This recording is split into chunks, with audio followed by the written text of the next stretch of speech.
আসসালামু আলাইকুম ভিউয়ার্স, নতুন একটি ভিডিওতে জানাই স্বাগতম। আজকে সবথেকে একটা গুরুত্বপূর্ণ বিষয় যে আপনারা অনেক সময় জানতে চান যে হুন্ডা এসপি 125 এবং এক্সট্রিম 125 মানে হিরোর এই দুইটা বাইকের মধ্যে পার্থক্য বা কোনটা নেব, এই ধরনের একটা কমেন্ট সবসময় আসে। তো আজকে সবথেকে ভালো একটা বিষয় হয়েছে যে আমার ইউটিউব চ্যানেল থেকে আমার ভাই সবুজ ভাই ওনার আর কি এক্সট্রিম যে বাইকটা নিচে নেওয়ার পর মোটামুটি এখন পর্যন্ত স্মার্ট কার্ড পাওয়া পর্যন্ত উনি টোটালি আমার সাথে একটা মানে সব বিষয় নিয়েই আলোচনা করে, ভালো মন্দ বিষয়টা। তো উনি আজকে স্মার্ট কার্ড নিতে আসছে বাইকের, সেই সাথে আমার সাথে একটু দেখা সাক্ষাৎ করতে আসছে। আমরা মিডিল পয়েন্টে আর কি দেখা সাক্ষাৎ করছি। সেই হিসাবে আমি বললাম যে ভাই একটা ভিউয়ার্সদের জন্য একটা রিভিউ দেওয়া যায়। উনি খুব উৎসাহ হয়েছে। আমরা যদিও ব্যাক সাইডে আছি, মূলত আমরা গাড়িটাকেই বেশি প্রাধান্য দিচ্ছি যে ভাইয়ের গাড়ি এক্সট্রিম 125 আর আমার এসপি 125। এখন আমরা তো আর ওরকম বিশ্লেষকও না বা অন্য কিছু না, আমরা নিজেরা চালাইছি, দুইজনেরই নিজের চালানোর উপরে যে রিভিউটা সেটাই আপনাদেরকে দেওয়ার চেষ্টা করব। তো প্রথমত বলি যে আপনার এসপি 125 বাইক সম্পর্কে আমার ভিডিওতে তো শোনার কোনো মানে যত যায় সবই দেখবেন এসপি 125ই বেশি। এখন আমি এই ভাইকে এক্সট্রিম সম্পর্কে প্রথমে কিছু বলবো। যেমন ভাইয়ের যেমন এক্সট্রিমের প্রথমেই সাসপেনশন নিয়ে প্রথমে কিছু বলেন। আসসালামু আলাইকুম। আমি প্রথমে এক্সট্রিমের সাসপেনশন নিয়ে বলতে চাচ্ছি যে এটা তো পিছনে মনোশক সাসপেনশন, দেন সামনে তো এটা দুইটারও সেম, তবে সাসপেনশন আমার কাছে খুবই স্মুথ ফিল হয়েছে। পিছনের সাসপেনশন প্লাস সামনের সাসপেনশন দুইটাই স্মুথ ফিল হয়েছে। দেন সামনে আবার ডিস্ক ব্রেকিংয়ে যদি বলি, সামনে disc brake, ABS disc brake, ওইটা আমি এখন পর্যন্ত খারাপ কিছু পাই নাই, আলহামদুলিল্লাহ ভালো সার্ভিসই পাইছি। দেন পিছনে ড্রাম ব্রেক, ওইটাও খারাপ না, ওইটাও ভালো। দেন যদি ব্রেকিং পর্যায়ে গেল, এখন কথা হচ্ছে যে যদি ইঞ্জিনের কথায়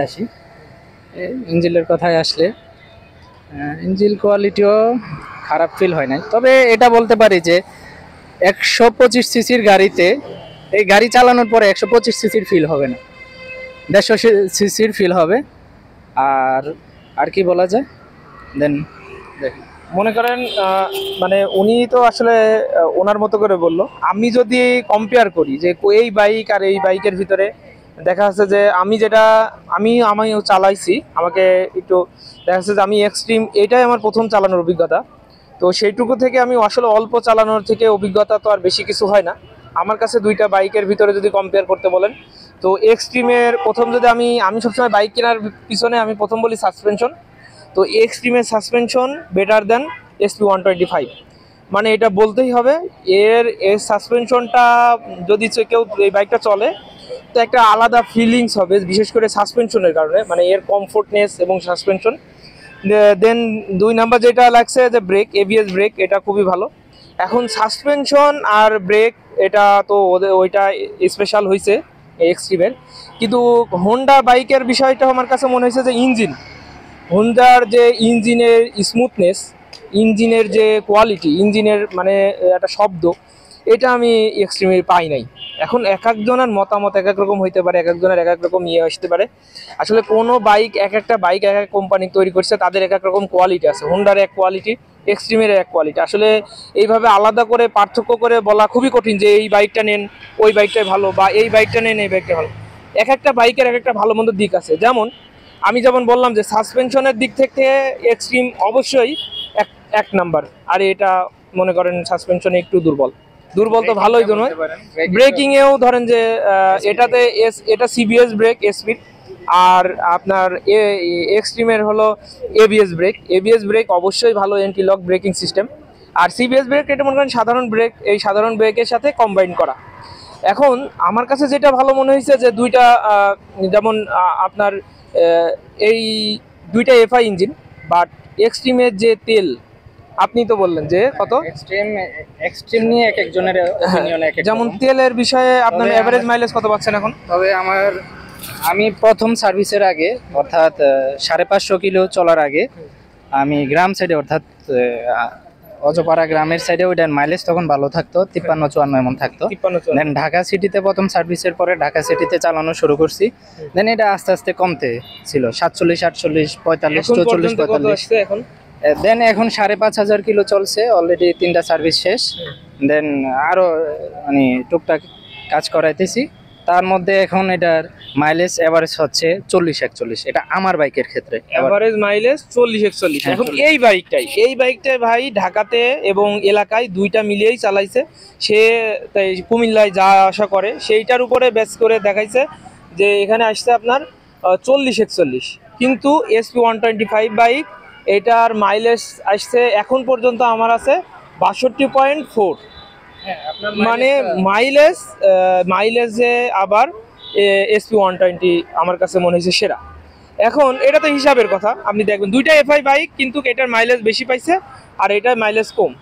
আর আরেকটা যে জিনিসটা হয়েছে যে আপনার ওই দেখা যাচ্ছে যে আপনি যদি কিনতে চান, যদি বেশি মাইলেজ চান, তাহলে তো অবশ্যই এই যে বললাম, এই জন্য বললাম এক একটা গাড়ির এক এক রকম ভাবে কোয়ালিটি করে এক এক কোম্পানি এক এক আলাদা আলাদা ফিচারে তৈরি করছে। যেমন এইটার কিছু আধুনিক ফিচার আছে, ওইটারও আধুনিক ফিচার আছে।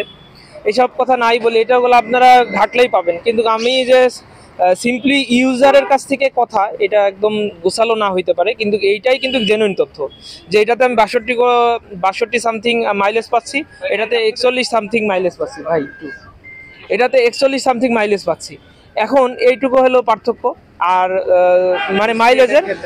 আর যেমন এটাতে টপ স্পিড অবশ্যই মনে হয় বেশি উঠছে, তাই না? টপ স্পিড শুরু থেকে বলতে চাই, প্রথম কথা হচ্ছে যে আপনি 125 সিসি ভেবে অনেকে ভাবে যে এটা রেডি পিক আপ কেমন এই সেই। তবে আমি রেডি পিক আপে খুবই ভালো পাইছি, নর্মালি খুব তাড়াতাড়ি টান তুলতে পারি। দেন 90ও যদি 90, 95, 100 তো আমি চালাই দেখছি, তেমন ভাইব্রেট করে না। আর আরেক কথা হচ্ছে যে 100তে চালানোর পরও এটা আপনি কন্ট্রোল করতে পারবেন, মানে ব্যালেন্সে চালানো অবস্থায় বাইকটা ব্রেক। এটা তো ABS ব্রেক। হ্যাঁ, ABS। আর আমার বিষয়টা হচ্ছে যে আমি তো আসলে ওইভাবে চালাইনি, 95 স্পিড লাস্ট তুলছি। এখন এর বেশিও তোলা যাইতো হয়তো, বা আমি আর তুলি নাই, কারণ আমি সবসময় সেভের দিকে বেশি আর কি তাকাই। এখন এক একজনের বাইক চালানোর এক এক রকম ধরন। তবে সাসপেনশনের দিক থেকে অবশ্যই বাইকটা বেস্ট এবং কমফোর্টের দিক থেকে। আর ইঞ্জিনের স্মুথ যদি চাইতে হয় এবং যদি আপনার মাইলেজ বেশি চাইতে হয় তাহলে এটা বেস্ট। এখন বাদ বাকি তো আমরা তো বললাম যে সাধারণভাবে একজন ইউজার সাধারণভাবে বলছি, এত আমরা দেখা যায় ইঞ্জিন কোয়ালিটি সব কিছু যে আলাদা আলাদা আলাদা এত ফিচারে বললাম না, জাস্ট সাধারণভাবেই আজকে ভিডিওটা আর কি এই পর্যন্তই শেষ করছি। আজকের মতো এই পর্যন্ত ভিডিওটি, ভালো থাকবেন, আল্লাহ হাফেজ, আসসালামু আলাইকুম।